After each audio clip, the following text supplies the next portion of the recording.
Mr. President, I beg to move that a bill entitled An Act to Provide for Special Measures for Upholding and Preserving the Rule of Law, Public Order, Citizen Security, and Public Safety within certain geographically defined areas of Trinidad and Tobago and for other related matters be now read a second time.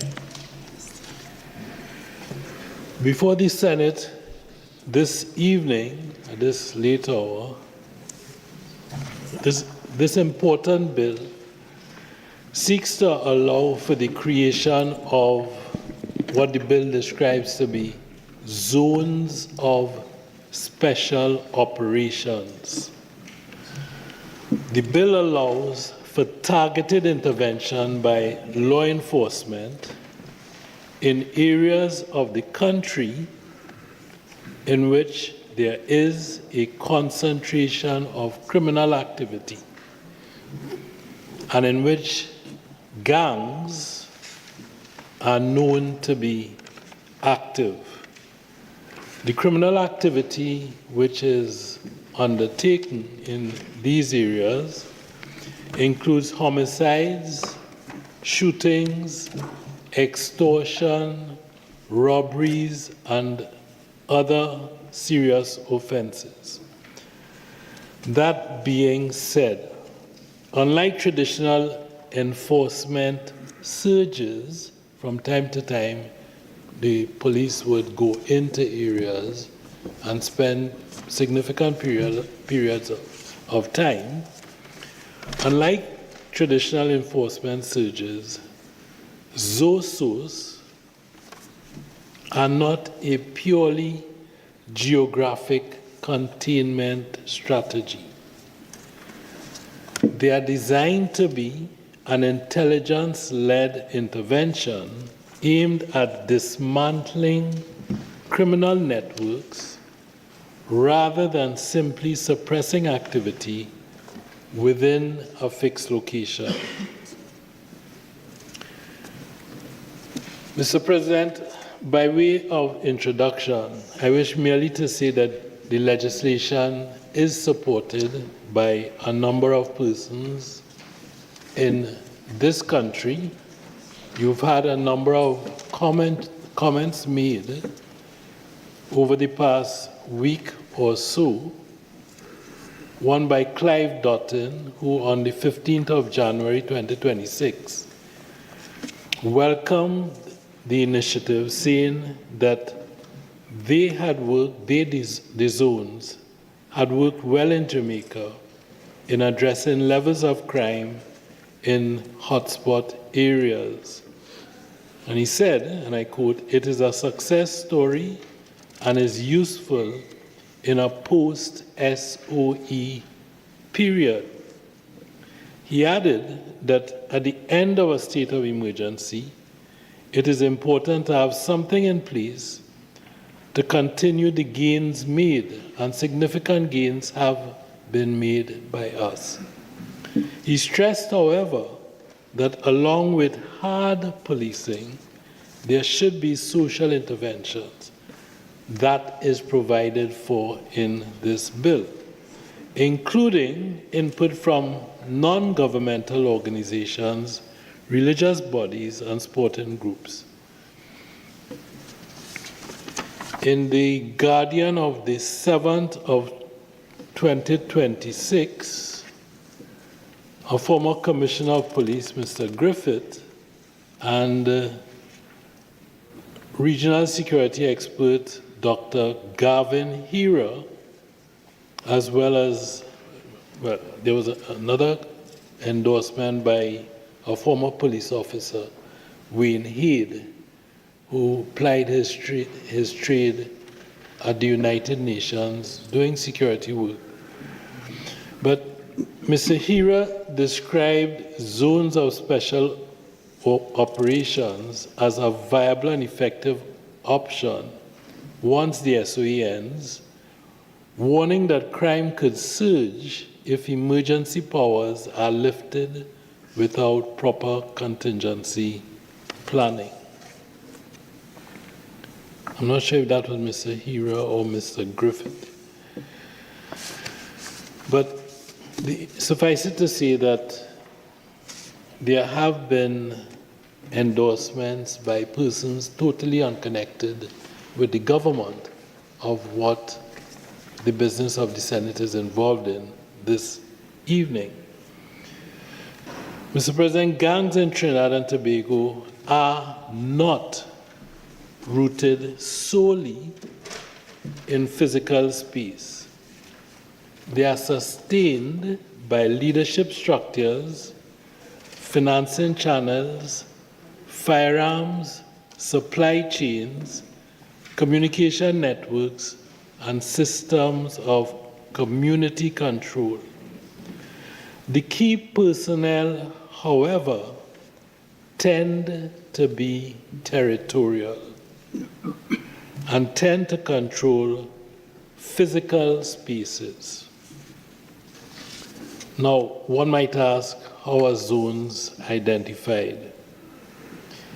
In the legislation, Clause 6 of the bill states as follows, and I quote, "Where there are reasonable grounds to believe that there is a rampant criminality such as murder, gang warfare, or high escalating levels of violence, or the threat to the rule of law and public order are significant, the Prime Minister in Council may by order declare any geographically defined area within a single continuous boundary in Trinidad and Tobago as a zone."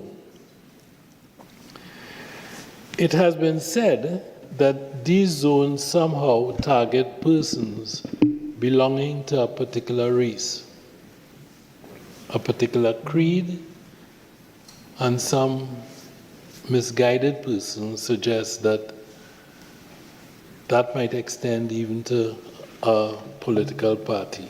I wish to be clear. The government is targeting criminals. It is targeting gangs. It is targeting the leaders of those gangs and the membership of the gangs. Our position of principle, our resolve, is that we will not on this side allow ever gang leaders and gang members and gangs to wreak havoc on the country. And that is so ever again. That is a promise that this government has.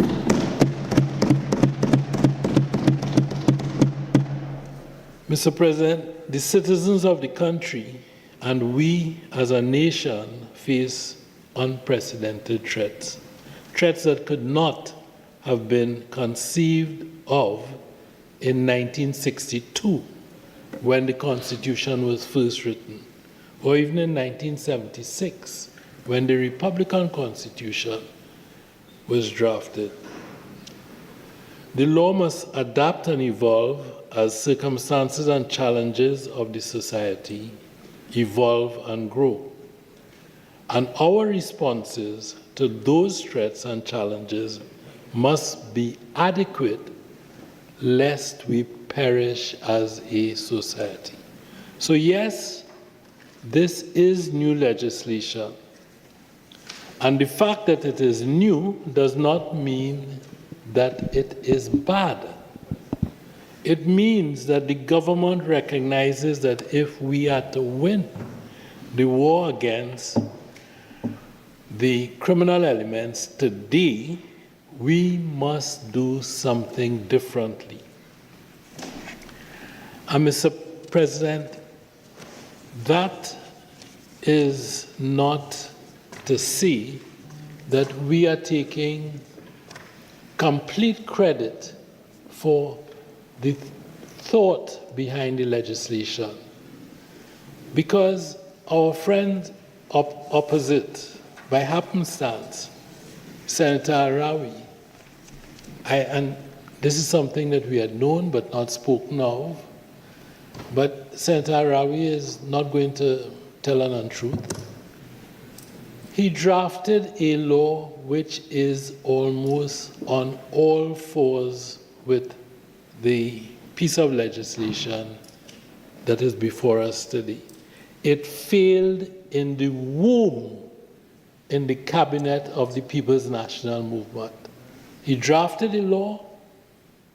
This law it was done by public servants in the Law Reform Commission. But the law was killed in the womb in the cabinet. And there's a reason for that. There's a reason for that. The reason for that is that this piece of legislation requires courage to bring to this Parliament to have enacted all. And Mr. President, say what you wish. The Prime Minister of this country today has the courage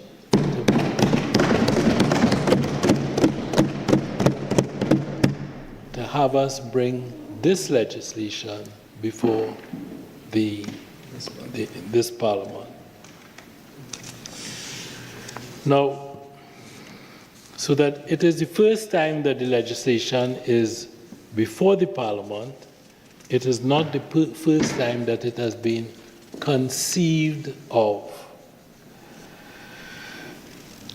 Now, that is a point which I know that Senator Arawi will not contest. It's beyond that. In the other place, one of the members, one of his colleagues, I didn't know if he was speaking in favor of him or against him, or I couldn't for the life of me understand why he would make that confession. But we know that that happened. I would have heard from the public servants. But one of the members of the PNM in the other place had the temerity to say that the law had been drafted by them, and then went on to, I use some license with my language, but then went on to say, he said failed in the cabinet. It was killed in the womb in the cabinet. This government will not shy away from the responsibilities to all of our citizens. When in the past others have balked, when in the past others have flagged, when strength was called for, we will act. We shall never give up in this battle against the criminal elements. Mr. President, as I said in the other place, the bill comes against the background of the fact that we are preparing for life after the state of emergency. Now, we would all recall that in July of 2025, the President, acting on the advice of the government, declared that a state of public emergency existed in Trinidad and Tobago. That advice to declare the state of emergency came to us as a direct result of intelligence gathered by the Trinidad and Tobago Police Service of an imminent existential threat to the state itself and to state actors and assets of the state. Now, that threat emanated from within the prison.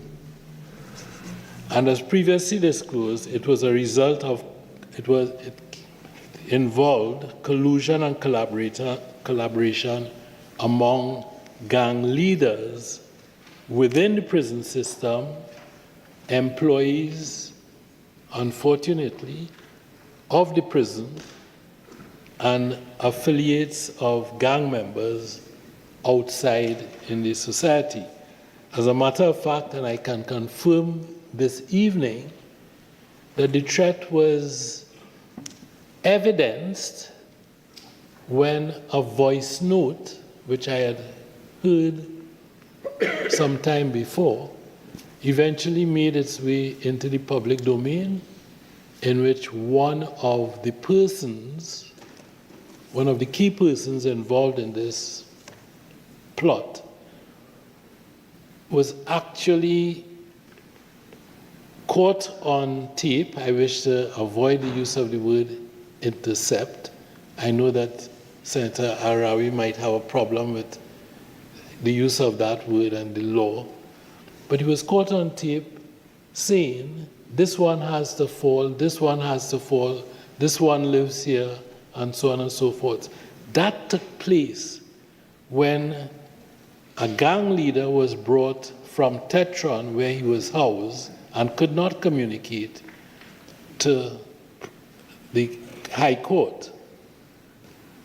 And at the High Court, he was able to, on that first day, when things were not properly organized, he was able to tell one of his associates, kill X and kill Y and kill Z, and mash up the place. I'm not sure if you heard the voice note, but the voice note went around. It's a small country. So the point is that the threat was real. Now, it bears noting that months before, my colleagues opposite had moved to declare a state of emergency, not in respect of an existential threat to the security of the state, but because of a fear of reprisals from gangs in circumstances where one gang member had been shot and they feared that that might mushroom. The common denominator in the two would be gangs, gang leaders, gang members. And the short point is that the gangs are a problem in this society. Whether you were there, whether you saw it fit to declare a state of emergency to treat with gang reprisals, I think that's a police matter. But be that as it may, it's water under the bridge. We dealt with an existential threat to the state. Both threats were emanated from gang activity. In the past 6 months, since our declaration of a state of emergency, there have been unprecedented reductions in the number of murders, robberies, kidnappings, shootings, and other heinous crimes in Trinidad and Tobago, with some categories of serious crime seeing a decline of close to 50%. In homicides, it was between 40 and 42%. Mr. President, we do not intend to go back to the state of lawlessness that obtained in Trinidad and Tobago before this government took office.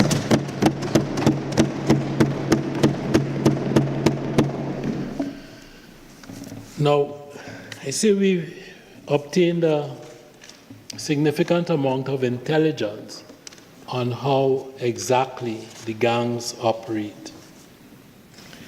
And we've done that over the past 6 months. Our security services have gathered intelligence into operations, funding, locations, bases, identities, affiliates of gangs who have been running riot in the country. Now, I've been authorized to release information from the TTPS, and I propose to do justice to that by quoting extensively from their own intelligence reports. As I say, I have permission. I spoke to the Commissioner of Police to ask him again this afternoon if this was okay. Now, the police say that violent crime, especially murder, was heavily driven by organized gang activity and sustained by the widespread availability of illegal firearms. That's not a surprise. They said these trends suggest that violent crime during the period was structured, retaliatory, and concentrated rather than random in nature. Again, not a surprise. They said the persistence of these patterns, and then extrapolated from what we've learned over the last 6 years, because they're now looking at why are structures so difficult to dismantle. Persistence of these patterns over the course of years highlights the presence of deeply embedded criminal ecosystems operating within, and this is critical, specific geographic areas throughout Trinidad and Tobago. This is a police report, not me. They said that serious crime was not evenly distributed across the country. Certain areas consistently recorded higher volumes of serious crime, reflecting a combination of population density, socioeconomic factors, entrenched gang activities, historical patterns of criminal settlement, and proximity to major transport and economic corridors. Higher concentrations of serious criminal activity, they say, is clustered within specific corridors and communities, and that reinforced findings that national crime levels are disproportionately driven by actors in a limited number of geographic areas. I'm coming to the end. I know it's late, but I'm coming to the end of what I propose to say from the police report. Serious crime hotspots in Trinidad and Tobago, they say, are persistent rather than transient. This persistence suggests the presence of deeply embedded criminal networks characterized by stable leadership structures, territorial influence, and sustained access to firearms. What they found was that firearms, and they recovered a number of firearms, but the gangs obviously keep firearms close by them. They sometimes, when they speak of geographical areas, they speak sometimes in terms of a half of a street. So a half of a street belongs to, I'll just use a number. It may be an accurate number for those of you who know anything about the underbelly. 6 might own half of a road, and 7 might own the other half. This is where we've come to in this country. So geographic areas in that sense. You go across the street and you're in 7's territory. You put a few steps back into across the street and you're in 6 territory.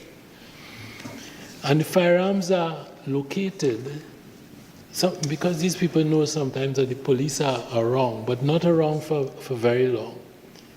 They conceal the gun sometimes in places where 6 will have access, ready access to their guns. I mean, these happen to be numbers which are real, but they could be, I could say 106. They go on, and I want to speed up a bit.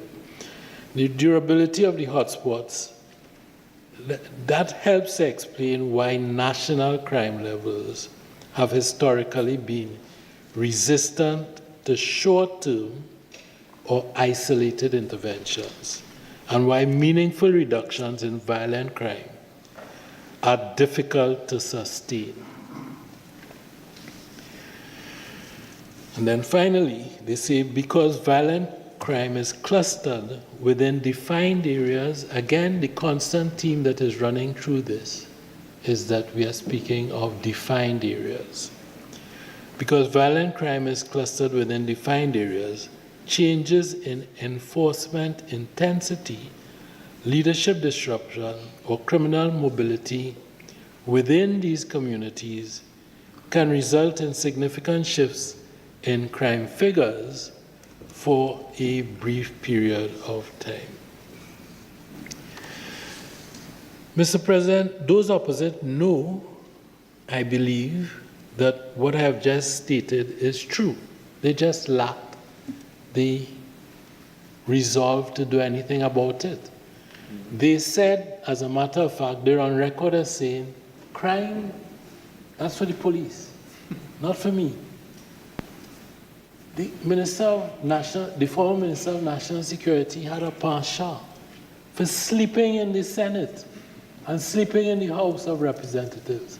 That's what they thought of the importance of treating with this. I'm not going there. So they knew what the problem was because the special branch and the intelligence agencies were telling them what the problem was. There are other issues. We got a lot of licks for dealing with URP and CPEP and so on and so forth. Criminal activity was concentrated in some of those programs. They knew it, we know it.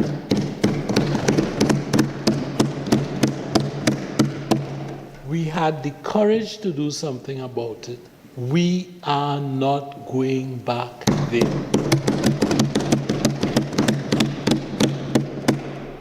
Now I say that they knew it because there was an exercise, you see.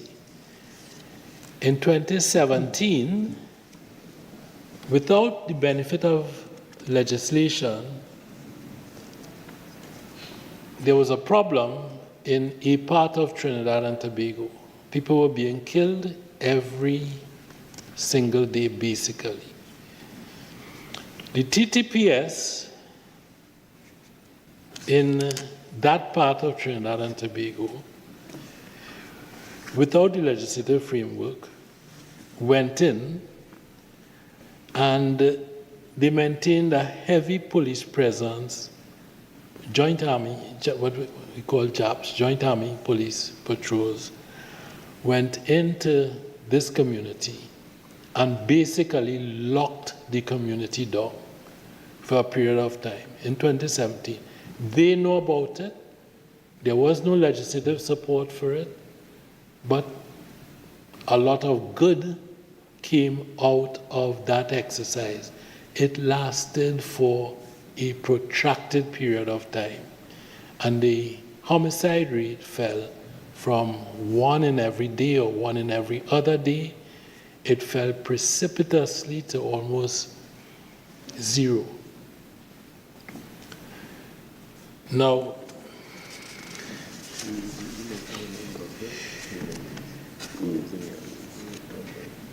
Mr. President, what happened in central Trinidad was not only a consequence of hard police action. The police took in community police service, the community police service, and other agencies of the state. So they did other things. They took care of lights, passports, all sorts of things, jobs. They listened to people. And yes, there was, I'm not running away from that, there was hard policing. I spoke to the officer who was in charge at that time, and he told me that it was difficult. But by the time they eventually left the community, because there was both a soft approach and a hard approach, it was difficult for the gangs to move back in because they had reaped significant, people got driver's licenses, ID cards, they were allowed out of their houses at different times and so on. And they became angry with the gang leaders and the gang members, and there was pushback from the community. So it was a success story for a while. Things have slipped because this was an ad hoc thing. It was not supported by legislative policy. The police officer is still in the police service, and he has now been promoted to a fairly high rank. But the government appreciates that the bill which is before us is as much about confronting criminals as it is about giving the law-abiding citizens who have suffered in crime-riddled communities for far too long a chance at a safer, more promising present and future.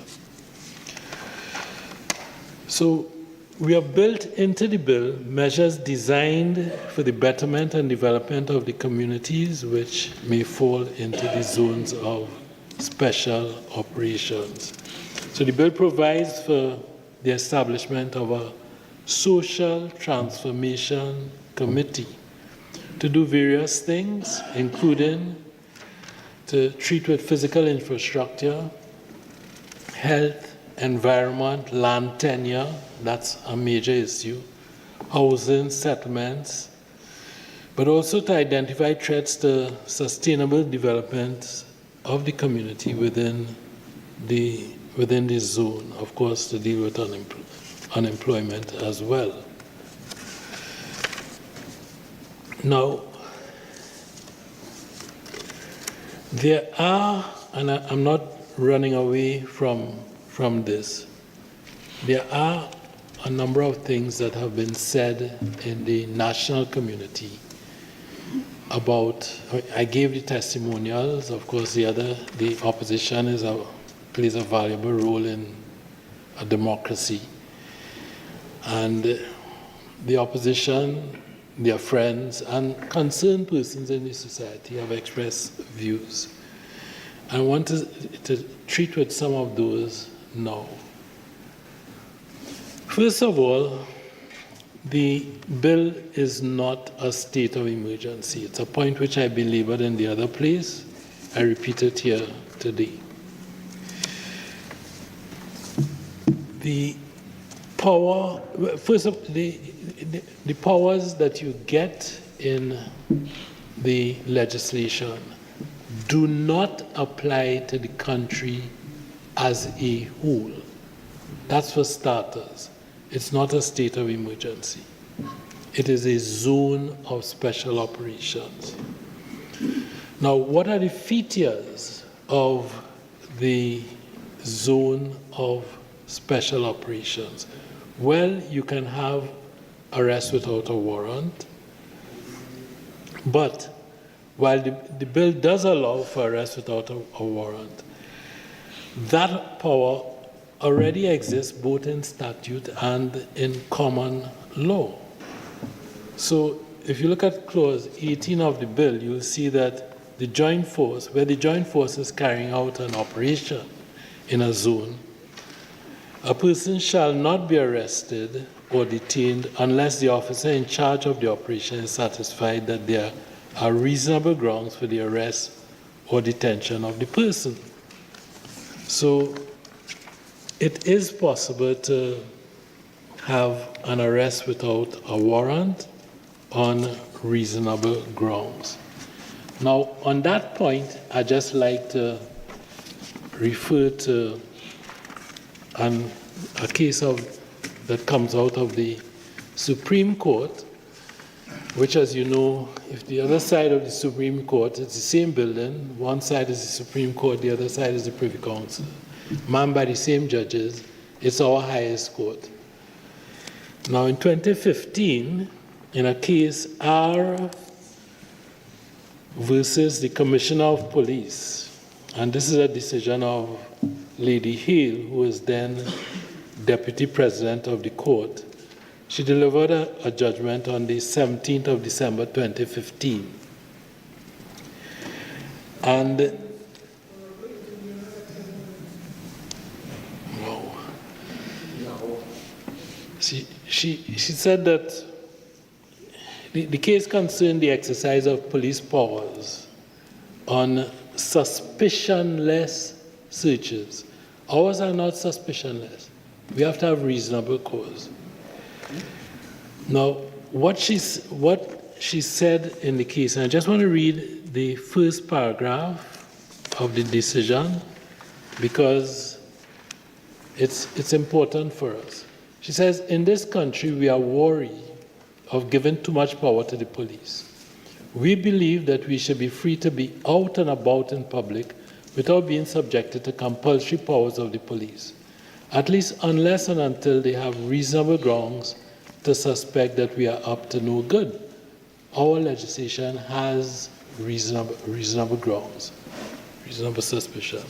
We have so far resisted such suggestions that we should all have to carry identity cards that the police can demand to see whenever they want.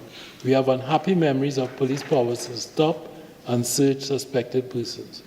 And then she goes on to say, nevertheless, there are few instances in which our parliament has decided that suspicionless stop and search powers, even more draconian powers than we have, are necessary for the protection of the public from terrorism, and then it's disjunctive, or serious crime. Now, their powers are rooted in the Criminal Justice and Public Order Act, and the case concerned a challenge to the provision in the Criminal Justice Act on the basis of what they would argue to be.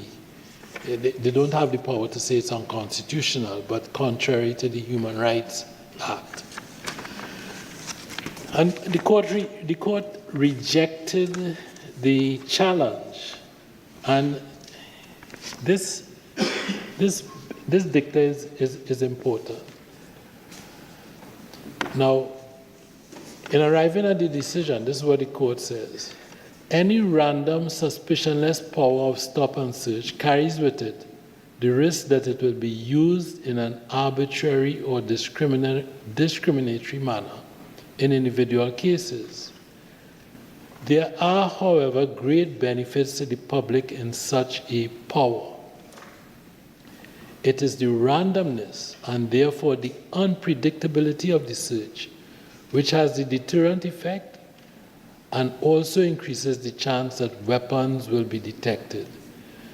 The purpose of this is to reduce the risk of serious violence when knives and other offensive weapons are used. They had a problem with that, and then they had a problem with gangs. They said this about the gangs. It must be borne in mind that many of these gangs are largely composed of young people from black and minority ethnic groups. While there's a concern that members of these groups should not be disproportionately targeted. This is our highest court. It is members of these groups who will benefit most from the reduction in violence, serious injury, and death that may result from the use of such powers. Put bluntly, it is mostly young black lives that will be saved if there is less gang violence in London and some other cities. This is our highest court, stating the uncomfortable truth in England that I am not afraid to repeat here tonight. The law shall, in the words of Lady Hale, save young black youth when it is enacted. Now, Mr. President, I know that time is against me. I did in the other place run through the 6 parts of the legislation. What I propose to do is to, and I did speak to the fact that there is a power in the Prime Minister acting in council, National Security Council, together with the Chief of Defense Staff, the Commissioner of Police, to make the declaration, that is really no different from the power which we exercise as a National Security Council to advise Her Excellency the President to declare a state of emergency, which is far more draconian in terms of its effects than a zone of special operations. And I did speak to the fact that there is a soft element in the legislation, one that seeks to promote the long-term rejuvenation of the communities that we go into. Now, unlike the English, we do have a constitutional issue, but we could, and our advice was, that we could pass this bill with a simple majority because of the fact of you've had our highest court saying this is a matter which does not infringe the Human Rights Act. They don't have a written constitution. And if you look at Surat and Suraj and the English case, the Metropolitan Police case, we are confident that we could have passed this without a special majority. We put the special majority certificate on it, and we are asking members of the Senate to do as the House did and to pass this bill, not with the unanimous support of the House. It's a difficult piece of legislation, one that persons of good faith can disagree on, but the very definition of insanity is doing the same thing over and over and expecting a different result. This is not new legislation.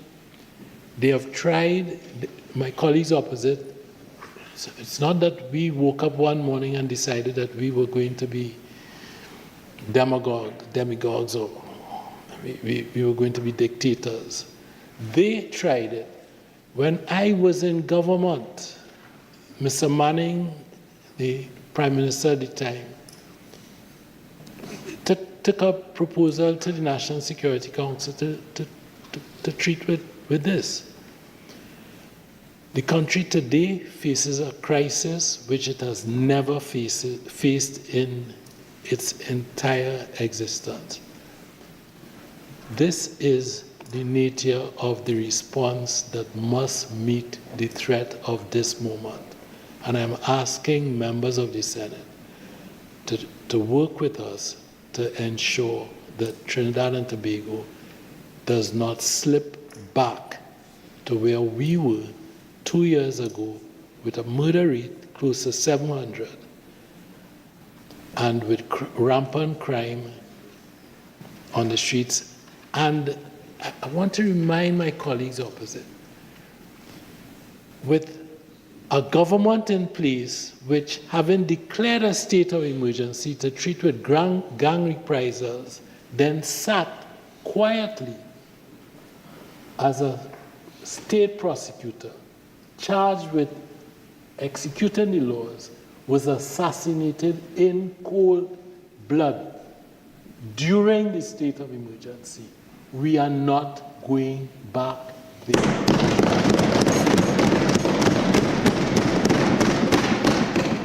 Mr. President, with those words, I beg to move. I ask the independent bench in particular to support the legislation. Thank you.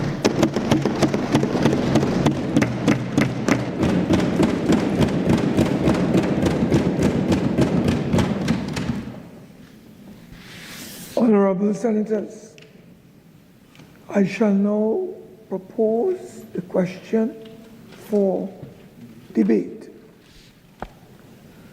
The question is that a bill entitled An Act to Provide for Special Measures for Upholding and Preserving the Rule of Law public order, citizen security, and public safety within certain geographically defined areas of Trinidad and Tobago, and for other related matters be now read a second time. The Honorable Faris Alwari. Thank you, Mr. President. Mr. President, I thank the Attorney General for piloting this bill in the way that he did. I have literally been a student of the Attorney General from time to time at my LLB level, but I watched him in particular suffer an excoriation by the UNC when he was the PNM Attorney General for this country. He fashioned sort. He was beaten like a boboli, if I use that expression, over sort. He fashioned the law in relation to no bail for kidnapping. He was beaten for that. He fought against the UNC. Today, he's piloting a law, did so expertly, if I say so myself, with measure, decorum, and he put forward a few points which in 40 minutes are hard to catch in terms of the time required to address his submissions, but permit me the opportunity to do that. Mr. President, I did draft the Zones of Special Operation and Community Development Act 2017. It was 28 clauses long with a schedule, and it is almost exactly, word for word, the law before us now. What's different in the law that I drafted in 2017, having instructed the Law Commission to do that, Law Reform Commission, was the following few clauses, which today are the gravamen of the issue before the House. The Clause 4 and Clause 3 of the bill that I drafted in 2017. Clause 3 says that the Act is inconsistent with the Constitution, as this one does, that we require a special majority of 3/5. But Clause 4 of the bill which I drafted, which is exactly in terms of this bill, almost word for word the same, has a very important point. Clause 4 says, this Act shall be construed as altering the Constitution. And contrary to the submissions of the Honourable Attorney General, that I may have had the courage to draft a law, but it was killed in the womb of the Cabinet. I note the Honourable Attorney General said that he saw some comments coming from Pastor Dottin and other people, etc. But the truth is, I went for consultation. The consultation that I went for, first person, was Kamla Prasad Bisesa, Leader of the Opposition. A letter was written to Gerald Ramdeen, then Senator Ramdeen, and it starts this way. Dear Senator Ramdeen, raise Zones of Special Operation and Community Development Bill 2017. I refer to the mattered caption and write in the spirit of the July 18, 2017 discussions held between the Honourable Prime Minister Dr. Keith Rowley and the Honourable Leader of the Opposition, Mrs. Kamla Prasad Bisesa, as set out hereunder. As you are aware, the government has focused on the issue of elimination of crime and criminality as utmost priority. Needless to say, the focus is multidimensional and involves legislative, operational considerations, adjustments. The government's legislative agenda to tackle the scourge of crime, and I'm summarising here. As per the Honourable Prime Minister's discussion with the Honourable Leader of the Opposition, we confirm that the government shall, under separate cover, issue report, non-legislative measures. We provided statistics. We provided affidavits of the Commissioner of Police. We inform that in its dedicated effort, the government has been in continued dialogue with its international and regional partners. Further informed legislative operations improve CARICOM, closely monitored by the Office of the Attorney General. Ongoing collaborative work offered by the Caribbean Financial Action Task Force, white-collar crime, terrorism. The Office of the AG, close working relationship, updated on all stages of the Law Reform Special Zones of Operation Act of Jamaica. Both Jamaican House of Representatives and Senate supported the legislation which was assented to July 14, 2017. We are writing August 2017. Leader of Opposition Business Senator Mark Golding described the bill as extraordinary piece of legislation.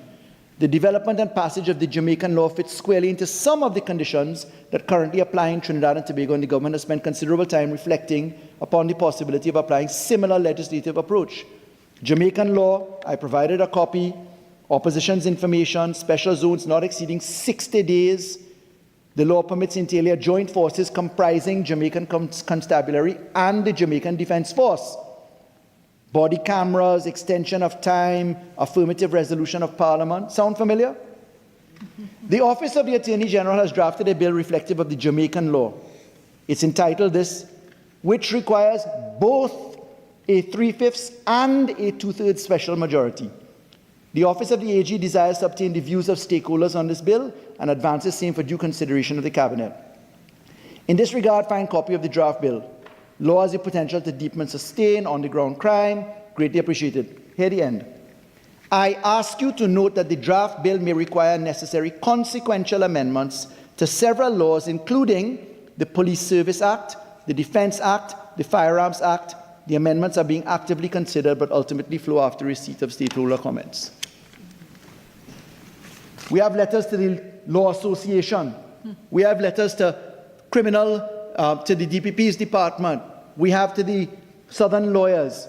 Wide spans of consultation, with the caveat that the law that we drafted in 2017 required not only a 3/5 majority, but a 2/3 majority. But I'd like to put quickly on summary point. This 2017 Jamaican law, which we are essentially bringing forward as the Honorable Attorney General does today, is very different in how it is seated in the Jamaican Constitution, seated in the Jamaican law, seated in the protections of law behind it.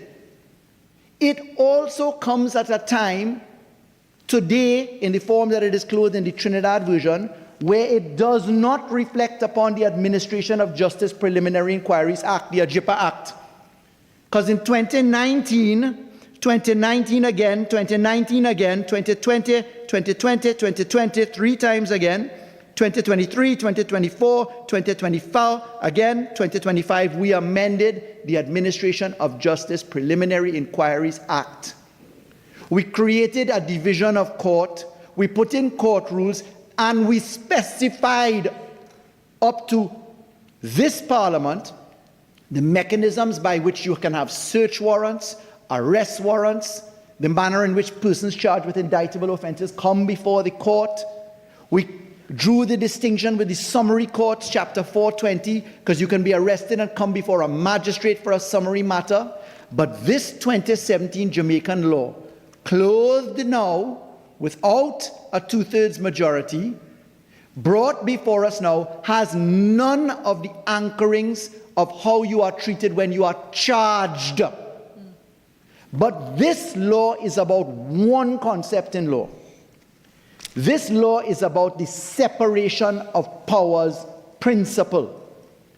This law requires consideration as to whether it really ought to have a 2/3 majority for very specific reason. Let's go to the Constitution of the Republic of Trinidad and Tobago.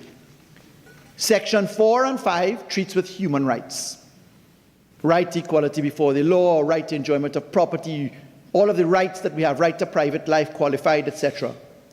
The Section 4 and Section 5 rights can be infringed under the Constitution pursuant to Section 13.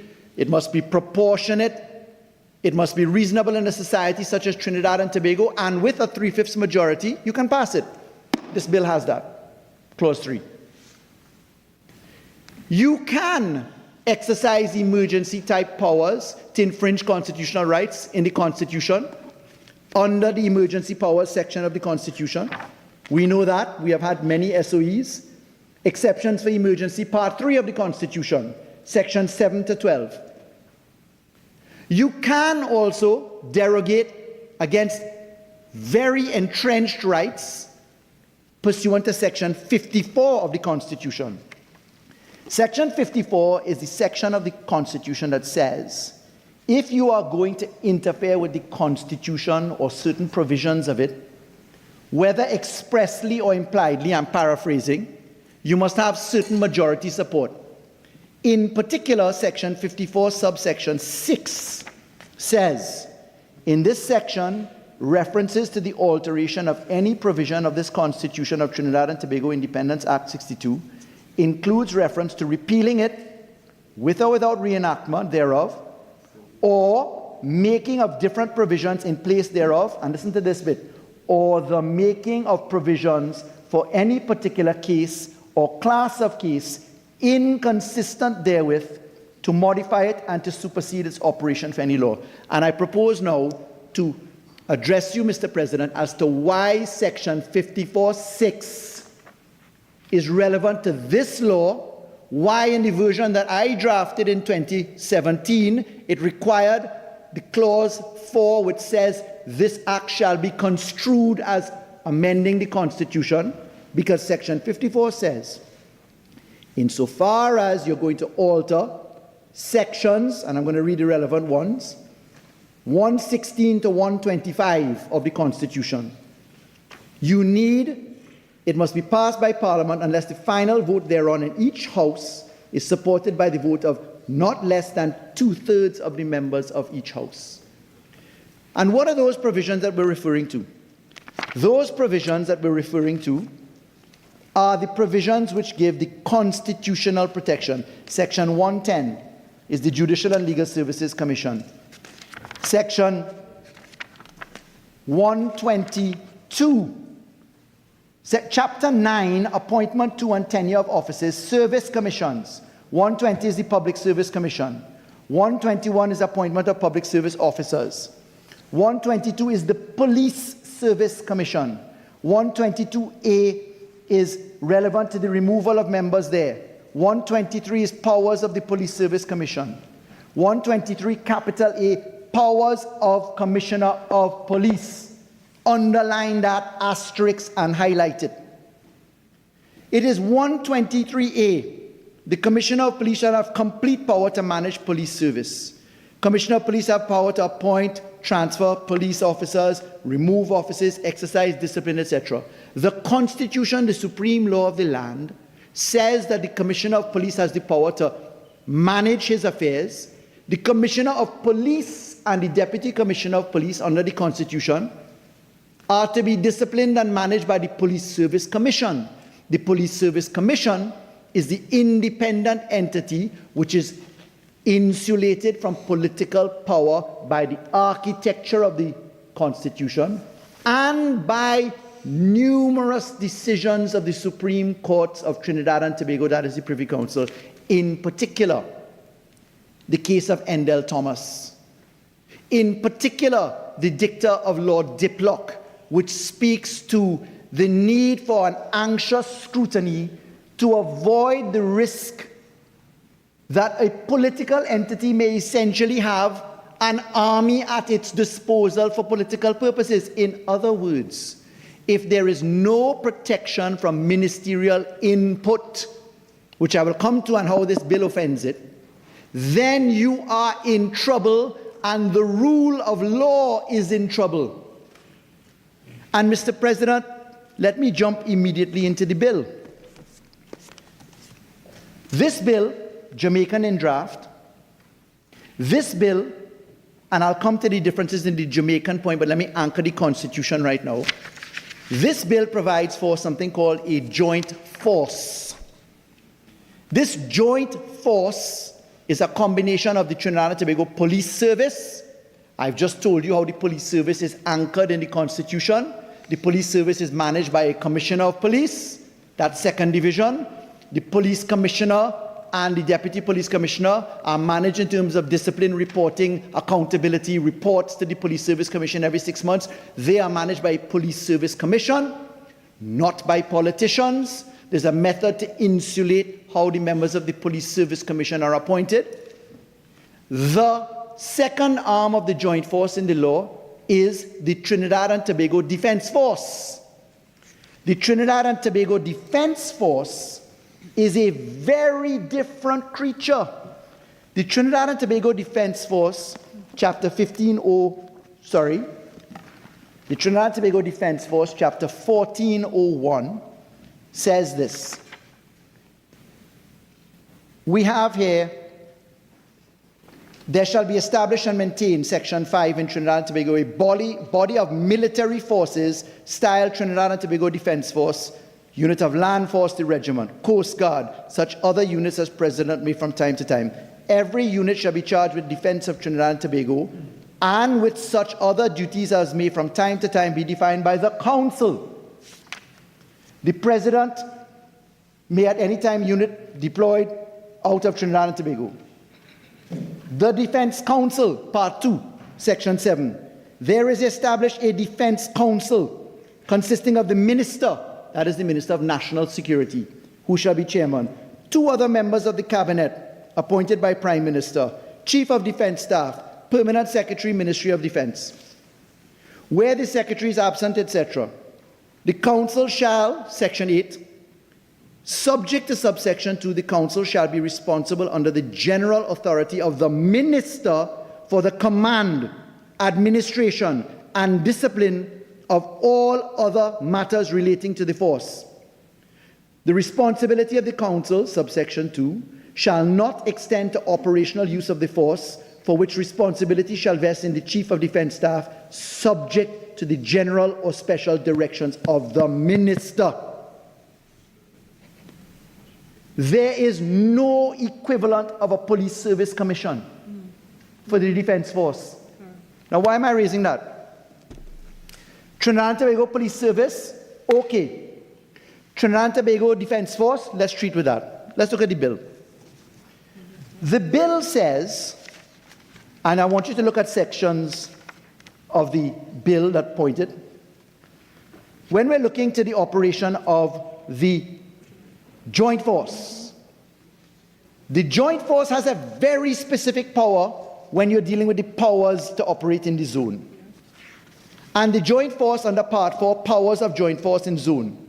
In respect of any zone, Joint Command may cordon, establish a curfew, Commissioner of Police and Chief of Defense Staff may curfew, may cordon. Listen to subsection 2, and this is the gravamen of the debate. For the avoidance of doubt, whenever a cordon is established or a curfew is imposed under subsection 1, any member of the Joint Force may, for the purposes of enforcing such cordon or curfew, exercise such powers as are vested in a constable. Powers in a constable. What are the powers of a constable? Let's go to chapter 1501. That is the police service. Let's go to section 42. Next, go to section 43. Every police officer shall have all such rights, powers, authority, privileges, immunities, and is liable to all such duties and responsibilities as any constable duly appointed now has or subject to liable or may have had subject to liable under any written or unwritten law. 44.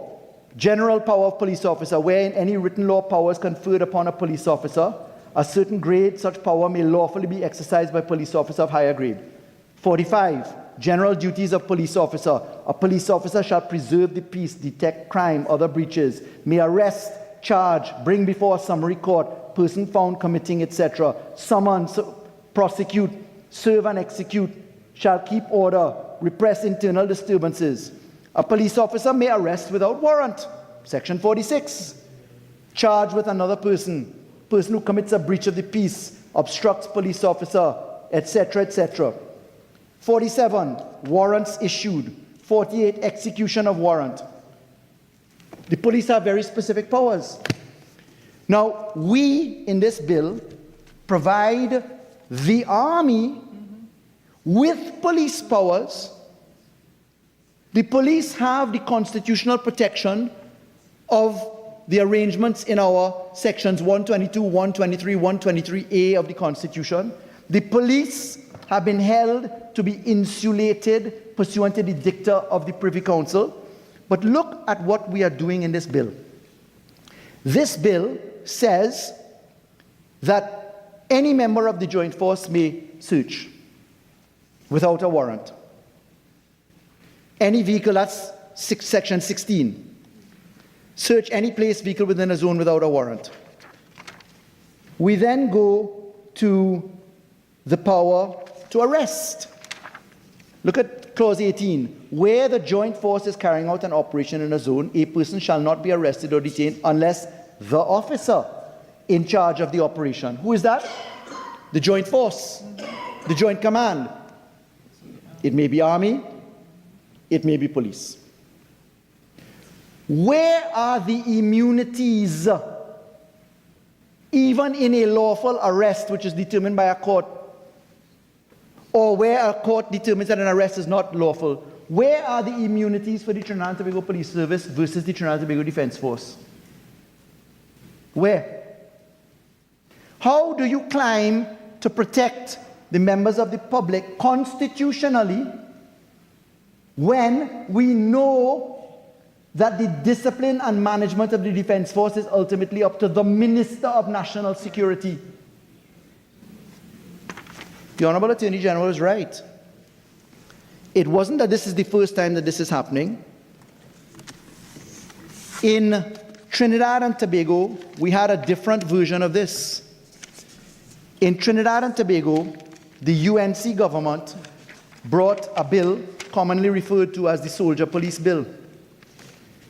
They brought a bill, it's number 4 of 2013, an act to amend the Defense Act. In that act, they were giving police powers to the Defense Force. They sought to balance it by giving the Police Complaints Authority some authority to receive a complaint.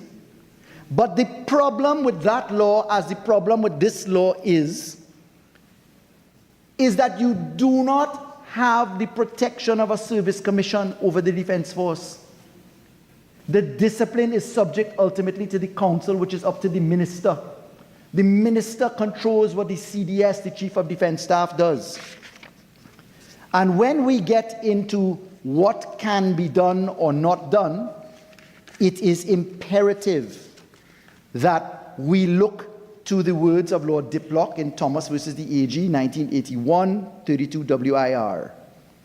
The whole purpose of Chapter 8, now Chapter 9 for us, of the Constitution, which bears the rubric public service, is to insulate members of the civil service, the teaching service, the police service from political influence exercised directly upon them by the government of the day. When we look to section 54(6) and we look to clause 4 of the bill that I drafted, you will see that this law is to be construed as altering the Constitution, because you are effectively altering Chapter 9 of the Constitution. Chapter 9 of the Constitution is being constructively altered here, and the problem that we have is that when the joint force goes into operation, the police aspect is covered, the army aspect is not. And when the army aspect is not covered, what does the bill say? The bill says you will discipline them. You look to clause 10, you look to clause 11, you will see the bill says, well, okay, the protection is that you'll discipline these people. If you look to clause 10 of the bill, we have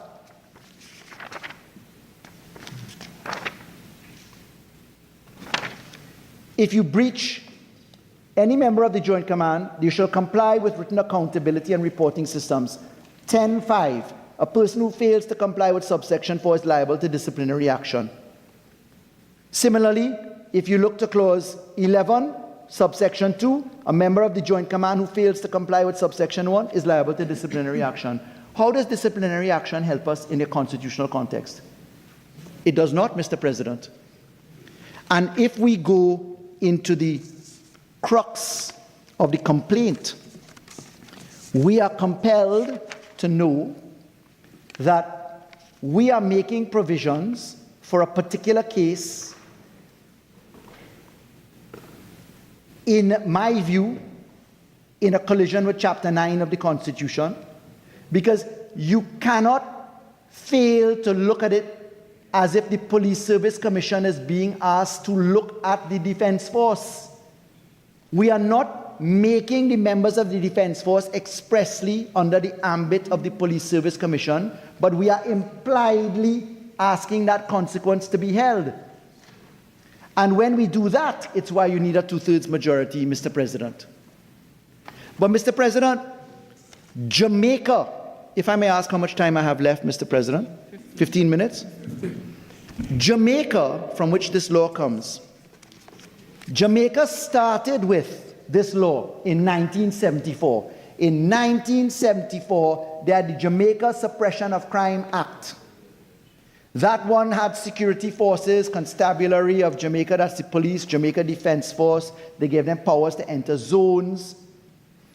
That 1974 Act was the law that then Attorney General Ram Logan brought to justify the Soldier Police Bill in 2013. He said, Jamaica has the law, look, the law, it's the 1974 law. He didn't bother to tell us that in 1994, Jamaica repealed that law. Jamaica removed the power of defense force to arrest people. In 2017, the Jamaicans came up with their special zones of operation, very similar to this law. But Mr. President, when Jamaica has its law, Jamaica has safeguards that we do not have in this bill. Number one, it is a fact that the members of the opposition are invited to the National Security Council of Jamaica. That does not happen here.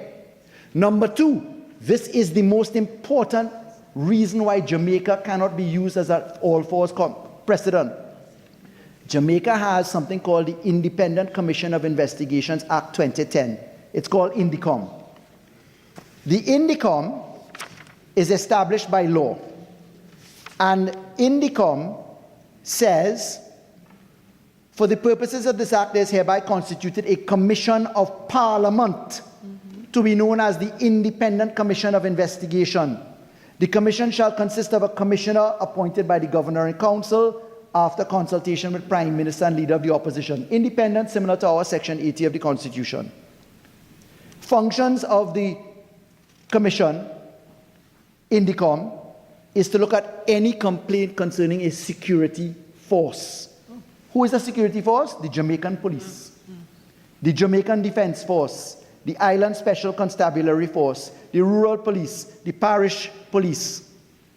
In Trinidad and Tobago, our Police Complaints Authority looks at the police. In INDICOM, they have the right and privilege and mandatory requirement that wherever any incident happens involving police in a zone, they are obliged to close off the zone and preserve the site for INDICOM to come. INDICOM must receive reports to the Parliament. INDICOM must report to the Parliament. The Jamaican Constabulary, the Jamaican Defense Force are supervised by INDICOM. The Jamaican law was drafted by a colleague of mine from law school, the Honorable Marlene Malahu Ford. She was Attorney General. She drafted the Special Zones of Operation law in 2017. I know for a fact that the constitutionality of the Jamaican law has not been tested. I know for a fact that the Jamaican zones of operations allow for the police to engage in action. Now, I would like to say to the Honorable Attorney General, he is the architect of how SAUT, S-A-U-T-T, managed to function constitutionally and properly in Trinidad and Tobago. He came under heavy criticism for SAUT, but nobody could bring a case against it, nobody could challenge it. And the reason is that the Trinidad and Tobago police did the coercive action, not the defense force. This law nearly gets there, you know.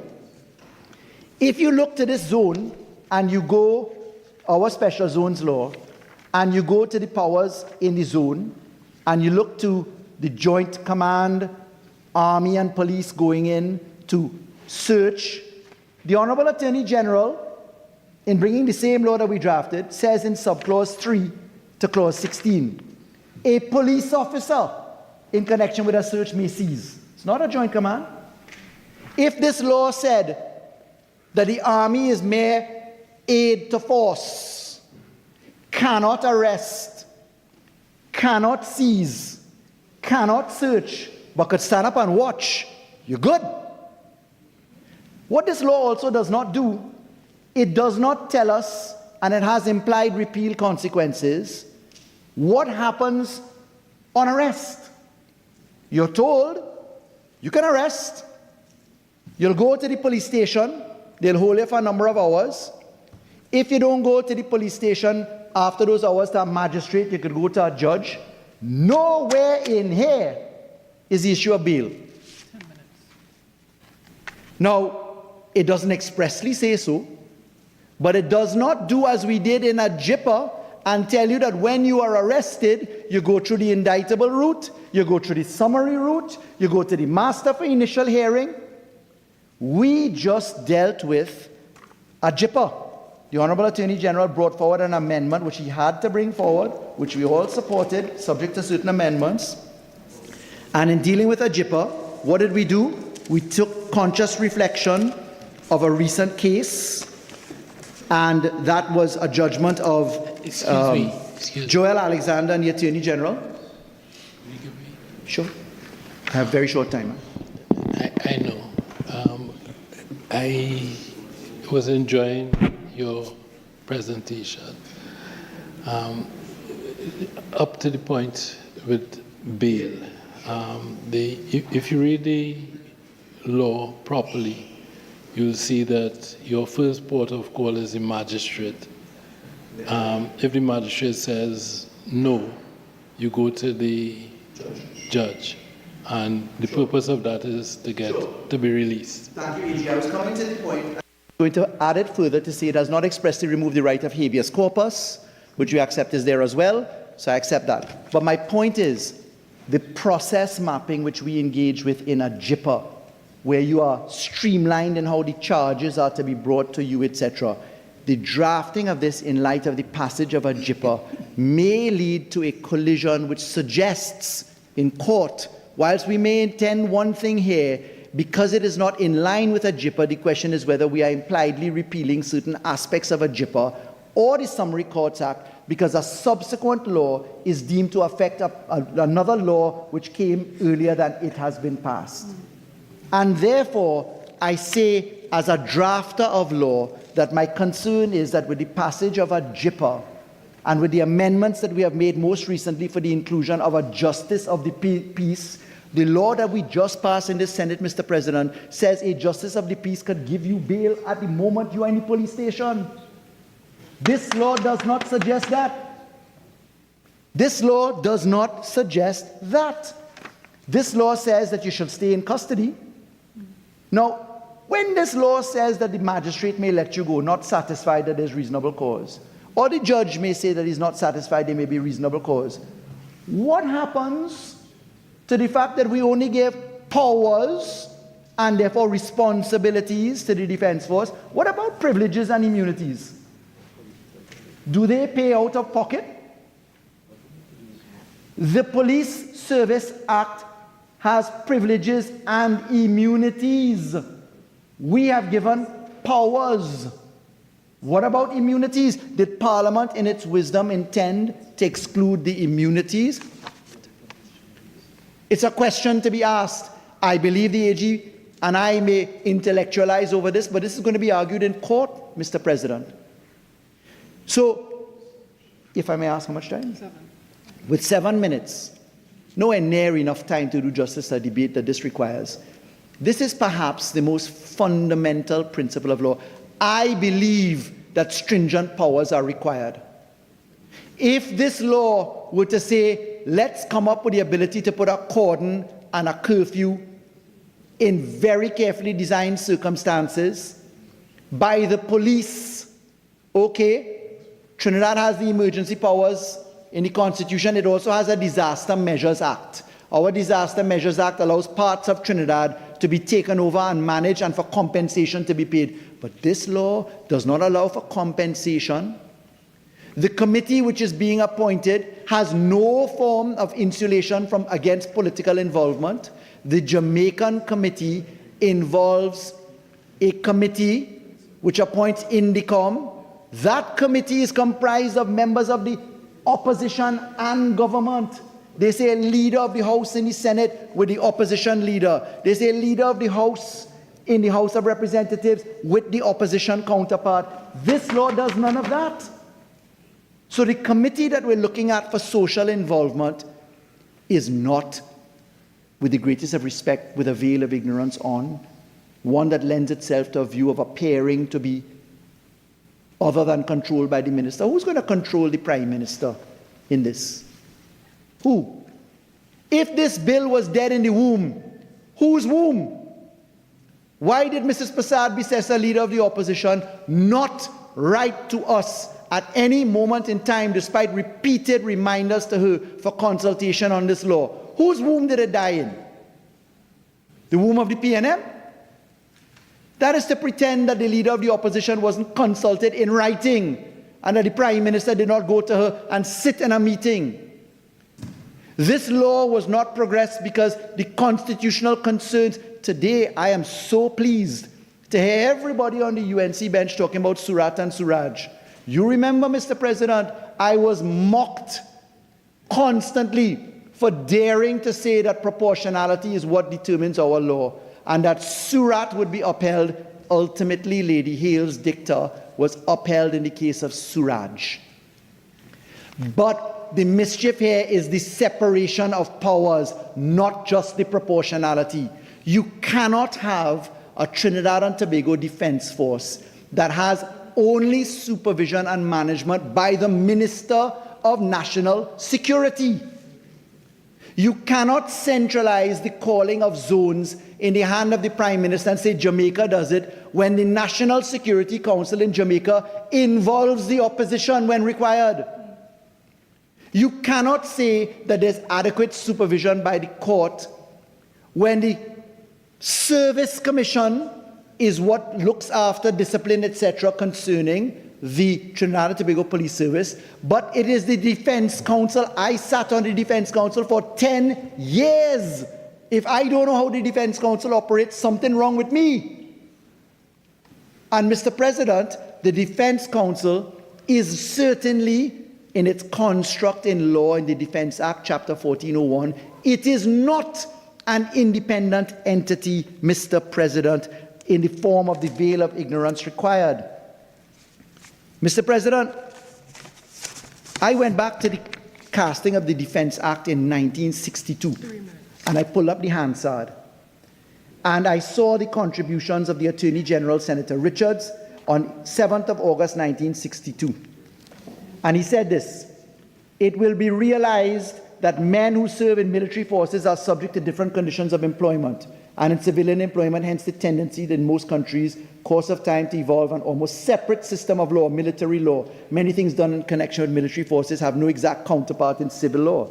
He said there are many provisions for safeguarding the rights of a member of the Defense Force. True of the Defense Force. No fear because a man has subjected himself to military discipline. He didn't go to details. He then went on. We saw an interesting contribution from Senator Rojas, and it's worth ending on this. 1962, on the passage of the Defense Act. "I thought that I should sound this warning. The defense bill is necessary. Defense is important. We must have a semblance of defense. We must have our Coast Guard defense. We must have our defense for suppression, as the Attorney General has said, of any internal uprisings. I cannot see any government, least of all this one, jumping up one day and using the army in a wrong manner. Eternal vigilance is the price of liberty. And I am sure that both the Senate and other places are quite capable of exercising eternal vigilance in all matters to protect our democracy. And therefore, I'm not in any way worried that the army will be ill-used in our form of democracy. But there are definite reasons why we must have the Defense Force. We have to separate the duties of the army from the duties of the civil police force." Mr. President, having written this law with the Law Commission myself, the 2017 version, having sent it out for public consultation, not waiting for Pastor Dottin to read it in the papers, to put an article there and to tell me what he thinks, having written to the leader of the opposition, having written to the Law Association, etc., we had deep concerns on the separation of powers principle and the constitutionality of this law. If the Honorable Attorney General were to recast this law to allow police powers separate from defense powers, then the debate will turn upon the other serious issue that we had, which is that it is likely, notwithstanding the merits of some of its aims and objectives, it is likely to fall into problem for division of our society. I've drafted this law in principle form and did not push it through. It was not killed in the womb of the PNM. If any place it was killed, it is by Mrs. Prasad Bisesa in the womb of the UNC, who for 9, 8, 7 years refused to comment on the law which the Honorable Attorney General brings forward today. Thank you, Mr. President. Senator Josh Drayton.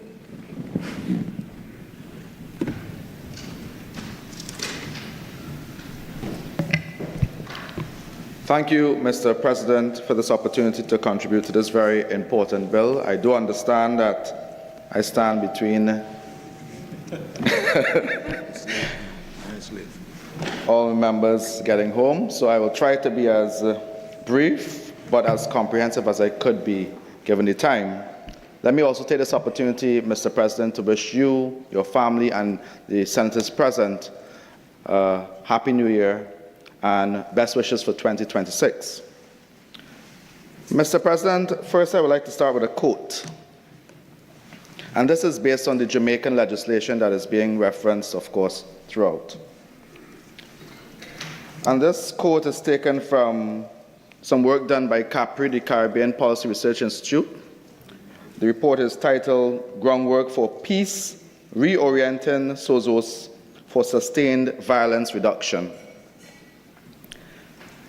And I quote, "In Kingston's garrison communities, gangs effectively provide alternative governance, as was clearly exhibited in Tivoli Gardens before the 2010 operation. This pattern of control is comparable to that exercised by groups like the Taliban during the war of Afghanistan and Hezbollah in Lebanon." Why am I quoting this, Mr. President?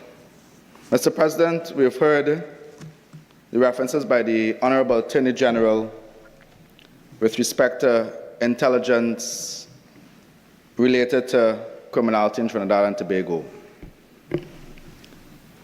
Many of us understand that, whether theoretically or through our lived experiences. But, Mr. Vice President, I wish to share a couple stories. One such story is from a former student of mine who lived in a high crime zone, what some may class as a hotspot, and was required to leave class relatively early, by 7 p.m., because the area that she lived was being monitored by the criminal element, and therefore if she was to get there in a strange vehicle, a taxi, a friend dropping her home, because she had to travel, that person in that car would have been targeted. So she needed that drop to get home. She could not enter after 8, so therefore she needed to leave by 7. Then there's another former student of mine who worked and, of course, studied. She too was restricted and therefore had to sleep out and return home in the morning because she just could not enter that specific area. I don't know how many of us have to experience that. Many of us don't. But that is the reality of a lot of Trinidad and Tobago citizens. That reality is also coupled with some other references made by the Attorney General, but also in this legislation with respect to assets owned by OCGs, which is organized criminal groups. Quite often, the transportation required to get in these areas are PH taxis, and these assets are owned by criminal groups. So we have connections now being made between criminal elements and the lifeblood, and that's why I read this quote, because what we're speaking about in these zones, these areas, is really where there's a parallel system of government. We're not speaking about a loose organization is highly sophisticated. There are assets, there's protection, and of course there's justice. Bear that in mind. However, I would wish to perhaps disagree with some elements of the Honorable Attorney General with respect to how some of these groups function. While their leadership structures and some of their assets may be concentrated in some areas, it is known that beyond those numbers, there are other elements that are a bit more fluid within the East-West corridor, as well as in Tobago. It's known. So that the balance that we're trying to speak about here with zones of special operations really speaks to, one, securing, yes, that geographical space, but bearing in mind that it's fluid and ever-evolving. There are criminals who are connected via their families, via their relationships and friendships with various elements throughout Trinidad and Tobago and the region. So we're speaking about transnational organized crime. Why am I referring to all of this? It's an entire ecosystem. This, from my knowledge, is one of multiple measures or mechanisms that has to be put in place. In fact, it speaks about, and this is where later down I would speak to it, but I want to reference here that there's what I deem the unholy trinity, which is guns, money, and drugs. 3 elements. And in order to have guns, money, and drugs, you need an organization behind that. So what you have to do as a government, of course, and law enforcement, is to be able to reduce the assets of organized criminal groups, reduce the flow of guns, and of course, the flow of drugs. Because that's really what you need to fuel organized crime. So that while I understand that parts of this piece of legislation speaks to intelligence gathering, which is another element, and I understand that, yes, there are times that law enforcement would require additional support to conduct the necessary intelligence. There has to also be that emphasis on civil asset recovery, which is something in the last government I mentioned, and this government I am going to also encourage the same thing. Follow the money. That's the fuel for organized criminal groups. So, Mr. President, this bill, as I mentioned, is multifaceted and seeks to address specific areas which the law enforcement would be able to have their level of discretion in conducting their intelligence in areas of high criminality. I give anecdotal examples to show that we're in a really bad state as a country, also as a region, but mainly as a country. Organized crime and illicit flows of money is really what's propping up this economy and what's propping up a lot of jobs and the benefits that communities have.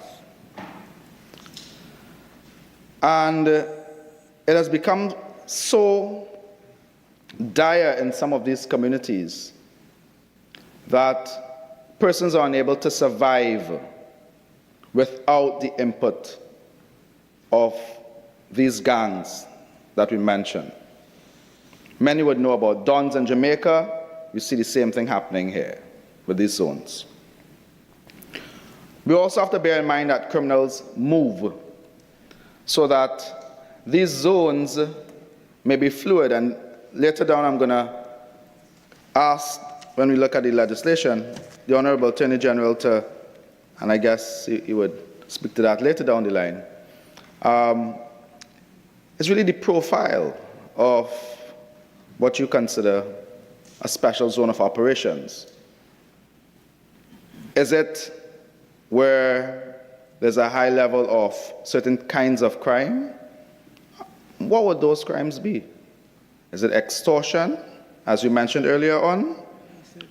Or is it where there's a high level of stolen vehicles being scrapped and those monies fueling, because we know that there's that relationship between those kinds of assets? Is it solely for murders, for example, homicides, etc.? So these are some of the things that we have to look at in terms of profiling these zones, because you may go after homicides, but then the other elements that are fueling the crime, you miss within a zone.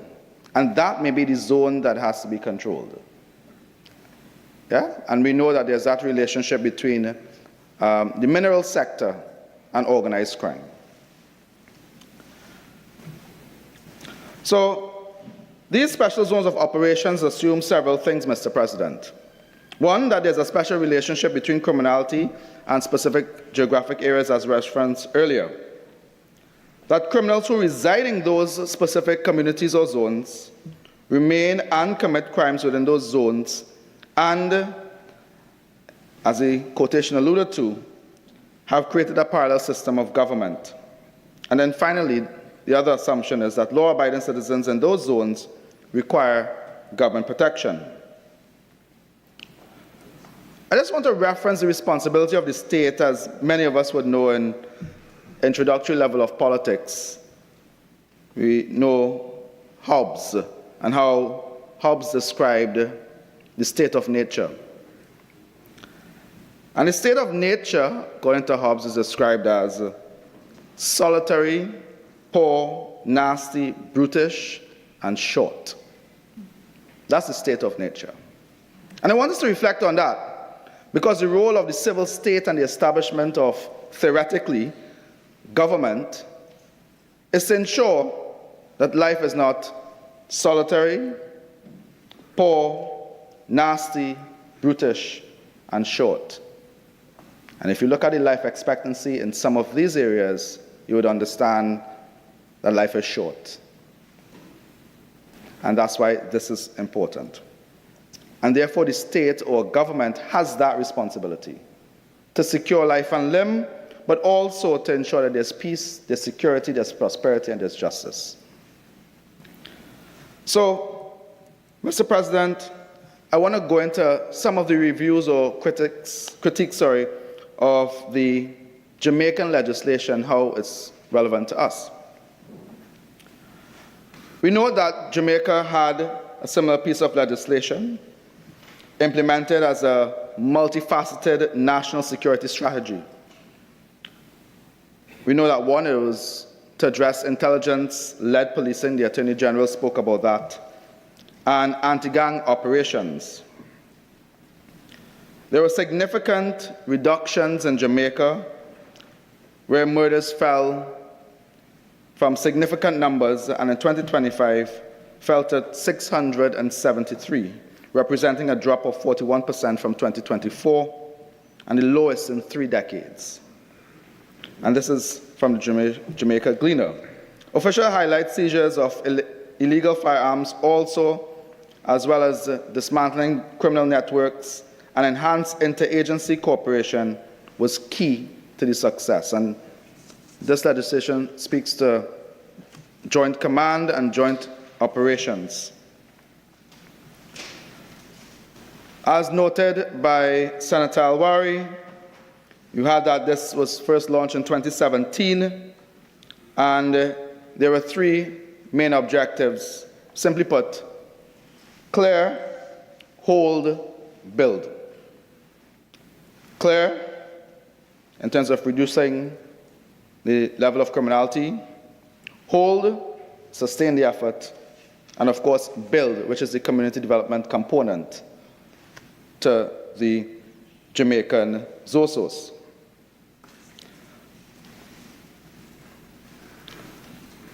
While these interventions have been successful, however, there are several concerns.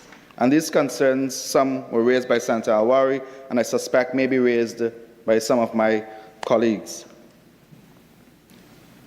Fatal police shootings rose sharply to 311 in 2025, the highest number since the Tivoli incursion in 2010. Many of you would remember that Tivoli case in Jamaica.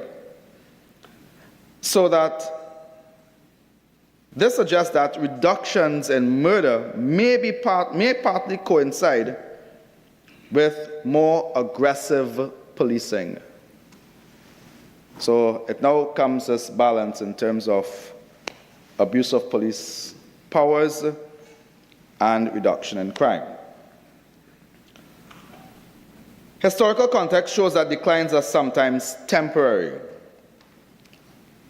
Several long-term studies caution that Jamaica's homicide rate has fluctuated for decades, often influenced by a mix of several things: structural, socioeconomic issues that police alone can't fix, and that's where the developmental component is important.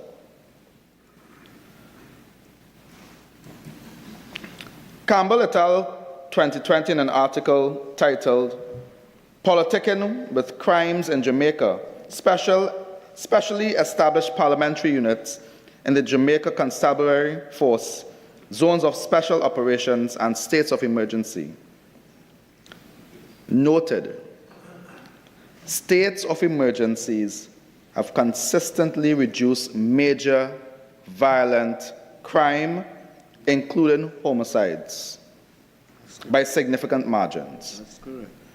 So, being informed by some data.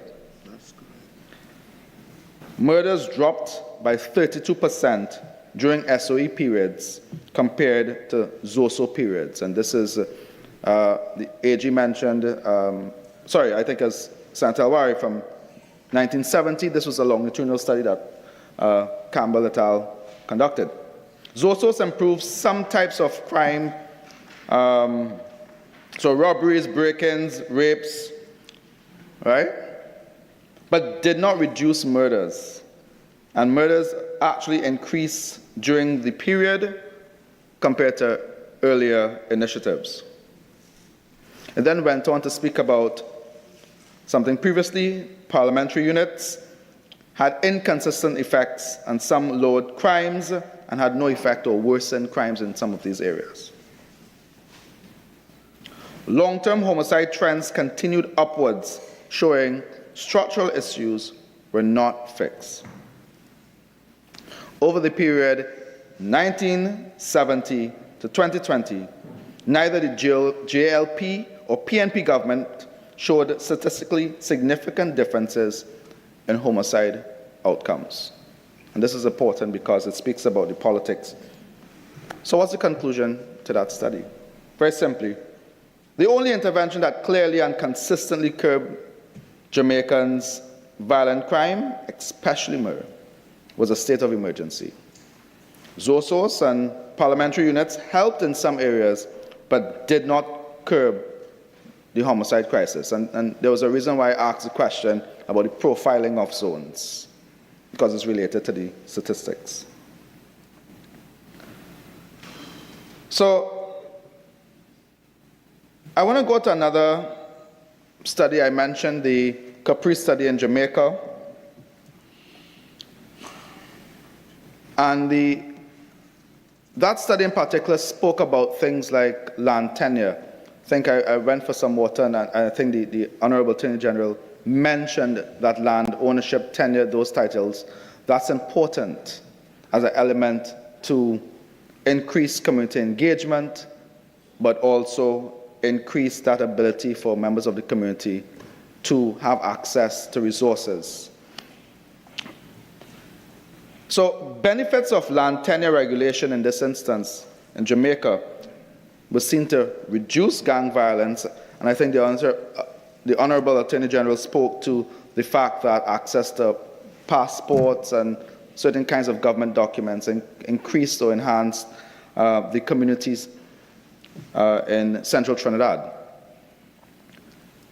It enables economic development and prosperity as a collateral and improved housing in those communities. It improved governance, state capacity through better data and infrastructure, and it integrates marginalized communities into mainstream society. So, that's Jamaica. There are some lessons to be learned. There are some things to consider. So let's turn to this bill. There are 28 clauses, and the objectives, which I will read out. And they are: A, to empower the Prime Minister and Council to declare an area as a zone. B, uphold the rule of law while protecting the fundamental rights and freedoms of persons who reside and raise their families, work, or conduct lawful business in a zone.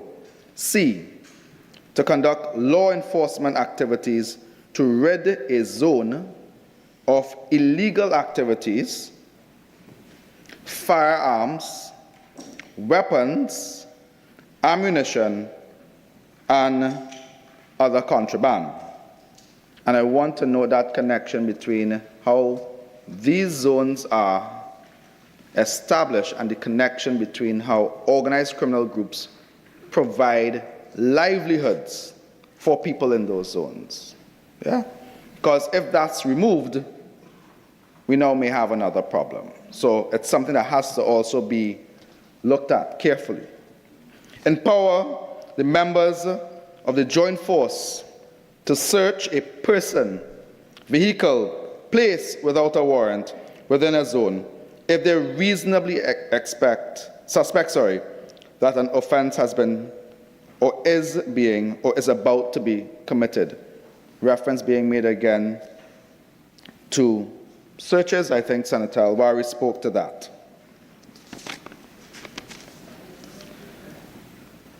Now, I mentioned again to the AG that we need to figure out this profiling, because I can clearly see that there are specific areas that will fall under a zone, others may not be, and there's already started to be that public outcry with respect to zoning that you mentioned earlier. So that's going to come up.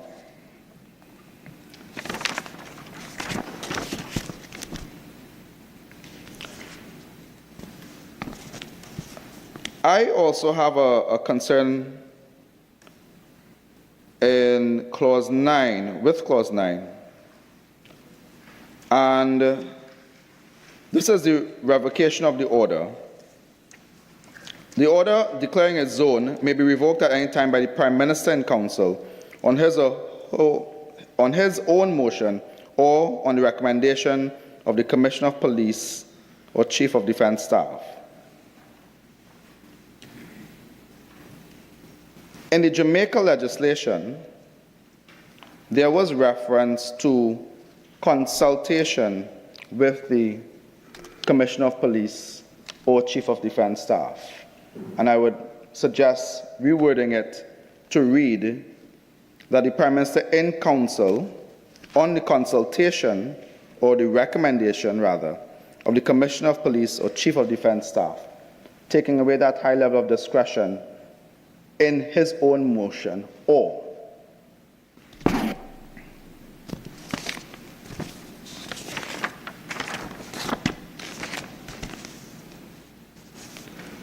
I am also concerned with what happens to persons who are within those zones conducting lawful business. We do have quite a large number of persons in these zones who may not have contracts or any evidence to show that they're employed with a particular company or business. If a curfew is going to be enforced, what happens there? What protections are there for those persons? So that's something that you have to take into consideration. How would you verify, law enforcement, verify persons within those areas are going about legitimate business? Yes, it's intelligence-based, but we also know that quite often in these communities, you may have one house where criminals and their relatives live together. So how do you make that distinction? How do you make the distinction between someone who may have a 3-day job on a contractor site, may have to work at night, may have a night watchman job, a part-time thing? These things are going to be important if we look at these zones.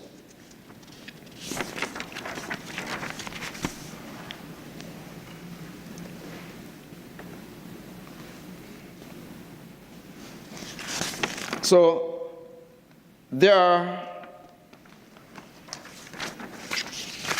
very important elements, as I mentioned, in terms of social transformation, and I am not going to touch on that. But I think the most important thing for me here is whether we allow this legislation to be passed without experimenting. So what do I mean? My recommendation is, once the safeguards are included, let us experiment. Let us have a sunset clause. Let's figure out whether it's a 3-year period, implement it, or 2-year period, monitor it, report back to Parliament, and then make that determination. That's a possibility. All right? So,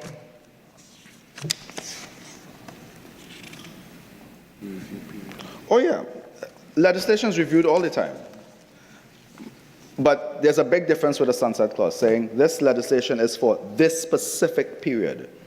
And I'm more sure that the Honorable Attorney General is quite familiar with sunset clauses, given ICC, for example, 2007 cricket, and others, right? All right, so all I'm going to say is that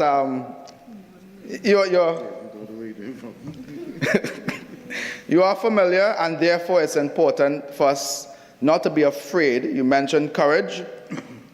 On all sides, I think it's very clear that crime and criminality is rampant and needs to be addressed, and this is one of the measures.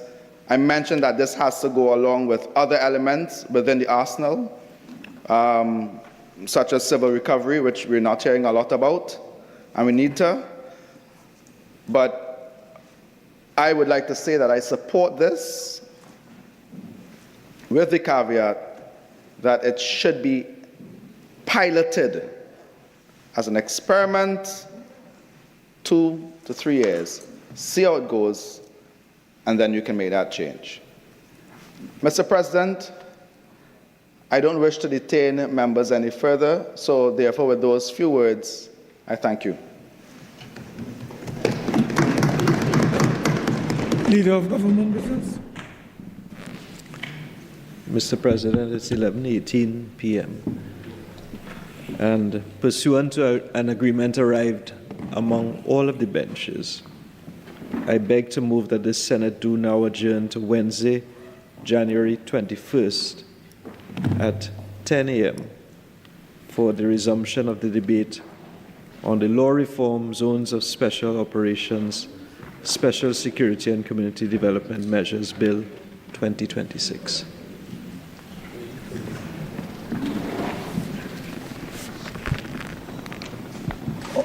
Honorable Senators, the question is that the Senate do now adjourn